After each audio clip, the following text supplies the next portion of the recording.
নমস্কাৰ নিউজৰ বাতৰিলৈ স্বাগতম জনাই ষ্টুডিঅ'ৰ মজিয়াত মই পল দাস চাহক আজিৰ বাতৰি সংকল্প মহিলা সবলীকৰণ কেন্দ্ৰৰ অধীনত 100 দিনীয়া বিশেষ সজাগতা সভাৰ অংশস্বৰূপে তথা সপ্তম ৰাষ্ট্ৰীয় পোষণ মাহৰ লগত সংগতি ৰাখি বৃহৎ জনজাগৰণ সভা উদযাপন নিউজৰ ৰিপৰ্ট সংকল্প মহিলা সবলীকৰণৰ কেন্দ্ৰৰ অধীনত 100 দিনীয়া বিশেষ সজাগতা সভাৰ অংশস্বৰূপে তথা সপ্তম ৰাষ্ট্ৰীয় পোষণ মাহৰ লগত সংগতি ৰাখি বৃহৎ জনসজাগতা সভা উদযাপন যোৰহাট মহিলা আৰু শিশু বিকাশ বিভাগ আৰু যোৰহাট মহিলা সবলীকৰণ কেন্দ্ৰ সংকল্পৰ উদ্যোগত আৰু পূব যোৰহাট সংহত শিশু উন্নয়ন প্ৰকল্প তথা জিলা প্ৰশাসনৰ সহযোগত উদযাপন কৰা হয় মহিলা আৰু শিশুৰ স্বাস্থ্য সুৰক্ষা নিৰাপত্তা আৰু সবলীকৰণৰ ওপৰত বিশেষ সজাগতা সভা আৰু লগতে সপ্তম ৰাষ্ট্ৰীয় পোষণ মাহৰ বিশেষ কাৰ্যসূচী মৰিয়নি সমষ্টিৰ বিধায়ক ৰূপজ্যোতি কুৰ্মীৰ উপস্থিতিত এই বৃহৎ জনসজাগতা সভা অনুষ্ঠিত হয় মৰিয়নিৰ ভেলাগুৰি চাহ বাগিচাৰ প্ৰেক্ষাগৃহত অনুষ্ঠিত হয় এই বৰ্ণাঢ্য অনুষ্ঠান সমাজ কল্যাণ বিভাগৰ অংগনবাড়ী কৰ্মীসকলেও অংশগ্ৰহণ কৰা এই অনুষ্ঠানত সজাগতামূলক পুথি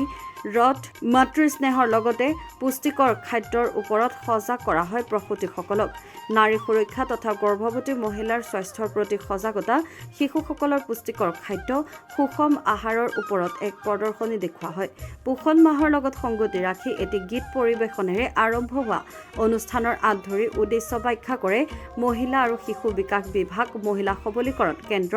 যোৰহাট জিলাৰ প্ৰগ্ৰাম কোঅৰ্ডিনেটৰ তন্ময় আচাৰ্যই উল্লেখ্য যে সজাগতা সভাত কেইবাগৰাকী বিশিষ্ট ব্যক্তিয়ে প্ৰসূতি যতন আৰু পুষ্টিকৰ খাদ্যৰ ওপৰত বক্তব্য প্ৰদান কৰে মহিলা আৰু শিশুসকলৰ বাবে বিভাগীয় সেৱাসমূহৰ প্ৰচাৰ প্ৰধানমন্ত্ৰী মাতৃবন্দনা পঞ্জীয়নৰ শিবিৰৰ লগতে কিশোৰীসকলৰ ৰক্তহীনতাৰ পৰীক্ষা ডাক বিভাগৰ দ্বাৰা একাউণ্ট খোলা জিলা আইন প্ৰাধিকৰণৰ তৰফৰ পৰা মহিলাৰ বাবে থকা আইনসমূহৰ প্ৰচাৰ আৰু বাল্য বিবাহ ৰোধৰ বাবে শিবিৰৰো আয়োজন কৰা হয় অনুষ্ঠিত সভাত কিশোৰ শইকীয়া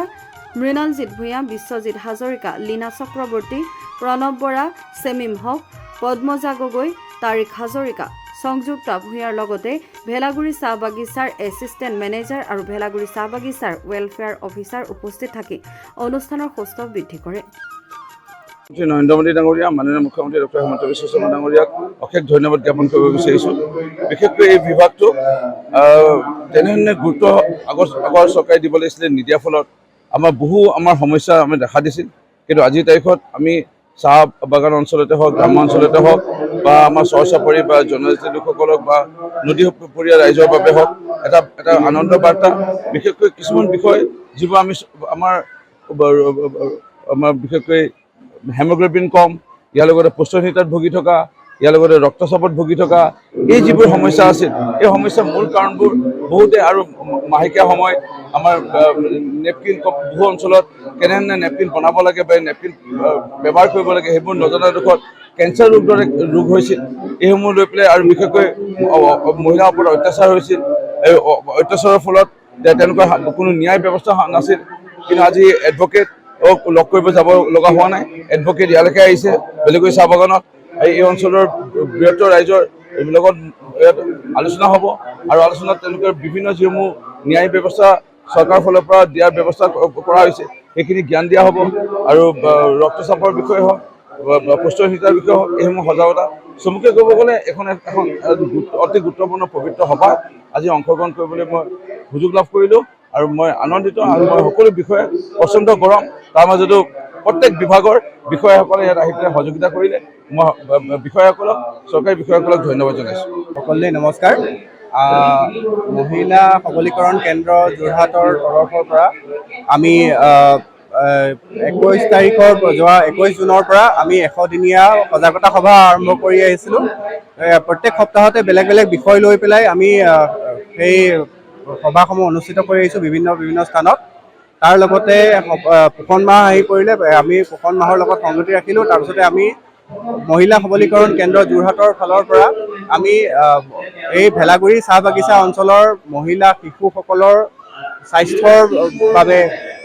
আইনী সেৱাৰ বাবে আৰু যিসকল বিত্তীয় সুবিধা সা সুবিধা আছে সেই সকলৰ সমূহ সুবিধাসকল যাতে তেওঁলোকে কেনেকৈ ওৱান ষ্টপত পাব পাৰে এক জেগাতে পাব পাৰে আমি তেনেধৰণে বিভিন্ন ধৰণৰ ষ্টলৰ ইয়াতে ব্যৱস্থা কৰিলোঁ আৰু তেখেতলোকক নিমন্ত্ৰণ জনালোঁ। তেখেতলোকে আহি পেলাই তেখেতলোকৰ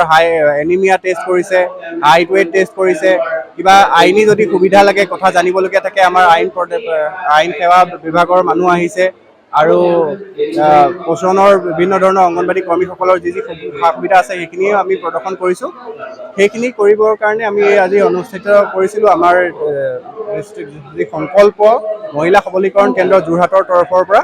আমি সকলো আমাৰ সহকৰ্মীয়ে মিলি পেলাই আমি এইটো অনুষ্ঠিত কৰিছিলোঁ আৰু আমাক সহায় কৰিছিলে পূব সংহত শিশু উন্নয়ন প্ৰকল্পৰ যি কৰ্মী সহায়িকা বা গোটেই বিভাগটোৱে। গতিকে আমি ইমান এটা ডাঙৰ অনুষ্ঠান আজি পাতিবলৈ লৈছিলোঁ। আমাক মৰিনীৰ বিধায়ক শ্ৰীযুত ৰূপজ্যোতি কুৰ্মী ডাঙৰীয়াই আমাক সময় দিলে আৰু সময় দি তেখেতে আমাৰ মাজত উপস্থিত হৈ তেখেতৰ মূল্যৱান ভাষণ দাঙি ধৰিলে। আমি তেখেতলৈও ধন্যবাদ জনাইছোঁ আৰু বাগিচা কৰ্তৃপক্ষলৈও আমাৰ ধন্যবাদ জনাইছোঁ যে ইমান ধুনীয়া এটা সুন্দৰ অনুষ্ঠান পাতিবৰ কাৰণে আমাক এটা সুযোগ প্ৰদান কৰিলে। সংকল্প মহিলা সবলীকৰণ কেন্দ্ৰ আৰু পোষণ অভিযানৰ তৰফৰ পৰা আমি এখন আজি যুটীয়াভাৱে সজাগতা সভা অনুষ্ঠিত কৰিছোঁ আৰু ইয়াৰ বিশেষ উদ্দেশ্য হৈছে 100 দিনীয়া আমাৰ এক সজাগতা কাৰ্যসূচী চলি আহিছে। 21 জুনৰ পৰা আৰম্ভ কৰি ই 4 অক্টোবৰলৈকে হ'ব। তাৰে অংশস্বৰূপে আমি আজি এই বাগিচাত সকলো মহিলাসকলৰ সজাগতাৰ কাৰণে আমি এই সভাখন অনুষ্ঠিত কৰিছোঁ আৰু এই সজাগতা সভাখনৰ জৰিয়তে আমি আমাৰ বিভাগৰ যোনখিনি মহিলা সংক্ৰান্তীয় আঁচনি আছে, মহিলাৰ সবলীকৰণৰ কাৰণে মহিলাৰ সবলীকৰণ, মহিলাৰ সুৰক্ষা নিৰাপত্তাৰ কাৰণে যিখিনি আঁচনি আছে সেই আঁচনিসমূহৰ বিষয়ে তেওঁলোকৰ সজাগতা আৰু লগতে ইয়াতে আমি বিভিন্ন ধৰণৰ ষ্টল দিছোঁ। আপোনালোকে দেখিছে মিছন শক্তিৰ আণ্ডাৰত যিখিনি আঁচনি আছে সেইখিনিৰ বাবে ষ্টল, এনিমিয়া পৰীক্ষাৰ বাবে ষ্টল, তাৰপিছতে আইনী সেৱা কক্ষও আছে। ইয়াত কাৰোবাৰ যদি আইনী সুবিধা লাগে কোনোবা মহিলাক, তেওঁলোকে বিনামূলীয়া আইনৰ সেৱা পাব। জিলা আইন সেৱা প্ৰাধিকৰণৰ তৰফৰ পৰা আমাৰ লগত অধিবক্তাসকল আছে, তেওঁলোকৰ ফালৰ পৰা ষ্টল দিছে আৰু এটা চাইডে আপোনালোকে দেখা পাইছে পোষণ মাহৰ উপলক্ষে বিভিন্ন পোষণ অভিযানৰ অন্তৰ্গত বিভিন্ন ষ্টল দিছে। তেওঁলোকে যিখিনি লোকেলি এভেইলেবল ফুড বা আমাৰ স্থানীয় শাক পাচলি, আমাৰ লোকেলি এভেইলেবল যোনখিনি খাদ্য আছে সেইখিনি খাব লাগে, তাৰ ওপৰত তাৰ যোনখিনি ফুড ভেলু সেইখিনিৰ ওপৰত তেওঁলোকে শ্ব'কেছ কৰিছে। তাৰ পাছতে আপোনাৰ এনিমিয়া, বিশেষকৈ এইবাৰ পোষণ মাহৰ যিহেতু প্ৰধান যোনটো মূল বিষয় থিম সেইটো হৈছে পৰিপুষ্ট কিশোৰী শক্তিশালী নাৰী। গতিকে আমি এনিমিয়াটোৰ ওপৰতো গুৰুত্ব দিছোঁ, এনিমিয়াৰ কাৰণে সেইকাৰণে টেষ্ট ৰাখিছোঁ আৰু বিশেষকৈ বাল্য বিবাহৰ ওপৰত আমি বিশেষ গুৰুত্ব দি পেলাই বাল্য বিবাহৰ ওপৰতো সজাগতা কৰিছোঁ। আমাৰ জিলা আইন সেৱা প্ৰাধিকৰণৰ তৰফৰ পৰা অধিবক্তা আহিছে যি বিশ্বজিৎ হাজৰিকা ডাঙৰীয়া, তেখেতে বাল্য বিবাহৰ ওপৰতো কৈছে, বাল্য বিবাহ প্ৰতিৰোধী আইনখনৰ বিষয়ে, যাতে আমি বাল্য বিবাহ প্ৰতিৰোধ কৰিব পাৰোঁ আৰু বাল্য বিবাহৰ ফলতে যিহেতু মেটাৰনেল মৰ্টেলিটি আৰু ইনফেণ্ট মৰ্টেলিটি খুব বেছিকৈ বাঢ়ি গৈছে, সেইকাৰণে আমি এইবিলাক ইছ্যুৰ ওপৰত বিশেষ গুৰুত্ব প্ৰদান কৰিছোঁ। লগতে যি কিশোৰীসকলৰ যাতে স্বাস্থ্যত উন্নত কৰিব পাৰোঁ তাৰ কাৰণেও আমি সজাগতা কৰিছোঁ আৰু তেওঁলোকৰ যি মেনষ্ট্ৰুৱেল হাইজিনৰ ওপৰত সজাগতাৰ কৰি আৰু তাৰ লগতে আমি সংগতি ৰাখি কিশোৰীসকলক চেনিটেৰী পেডো ডিষ্ট্ৰিবিউট কৰা হৈছে বেটী বাচাও বেটী পঢ়াও অন্তৰ্গত। এইখিনিয়ে বাকী। যোৰহাটৰ পৰা শ্ৰীমন্ত মাধৱ বৰুৱাৰ ৰিপৰ্ট, যোৰহাট।